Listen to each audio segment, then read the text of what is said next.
అమ్మగారు పని మనిషి కావాలన్నారట, కింద ఫ్లోర్ వాళ్ళు చెప్పారు. లోపలికి రా. నెలకి ఎంత తీసుకుంటావు నువ్వు? నెలకు కాదు అమ్మగారు, నిమిషాలు లెక్క తీసుకుంటున్నా. ఏంటి నిమిషాల లెక్క? అవును అమ్మగారు, మీ ఇంట్లో అడుగు పెట్టినప్పటి నుండి లెక్కండి. మీ ఇష్టం, ఒక గిన్నెలు దోమించుకుంటారో, బట్టలు ఉతికించుకుంటారో, మీ పక్కనే కూర్చోబెట్టుకుని శాడీలు చెప్పుకుంటారో, అంతా మీ ఇష్టం అమ్మగారు. మీ ఆయన? మా ఆయన కంప్రెషన్ పని చేస్తాడు. ఎట్లా మరి సంపాదిస్తారా? నెలకు 20-30 వేలు వస్తాయా? ఏడొస్తాయి, వచ్చినాయి ఖర్చు అయిపోతున్నాయి. ఇంట్లోకి ఒకటి ఉంటే ఒకటి ఉంటలేదు. ఈ నల్లలకు అవిటికి ఇటుకే సరిపోతాయి, నీళ్ళకు అవిటికి ఇటుకి. అందరు సంతోషంగా ఉన్నారా అంటారు?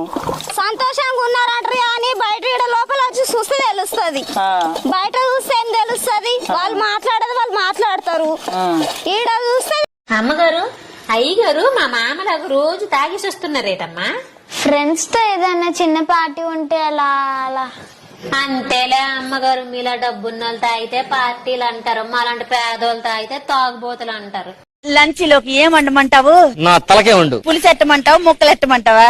ఎగిరి పెట్టుకోయే. అంత ఎగిరెగిరి నేనేం పెడతాను మావా. అంతే కాదు అమ్మగారు, శనివారం ఆదివారం కూడా పనిలోకి రాను. ఆదివారం అంటే ఓకే, శనివారం కూడా పనిలోకి రాకపోతే ఎలా? మా మామ శనివారం ఔటింగ్ కి తీసుకెళ్తాడు, సాయంత్రం పార్టీ కూడా ఉంటది. అయితే ఆదివారం పనిలోకి రా. ఆదివారం రెస్ట్ అమ్మగారు, మా ఇంట్లో కూడా పని చేయను, ఫుడ్ కూడా ఆన్లైన్ లో ఆర్డర్ పెట్టుకుంటాము. సరిపోయారు ఇద్దరును. సాగు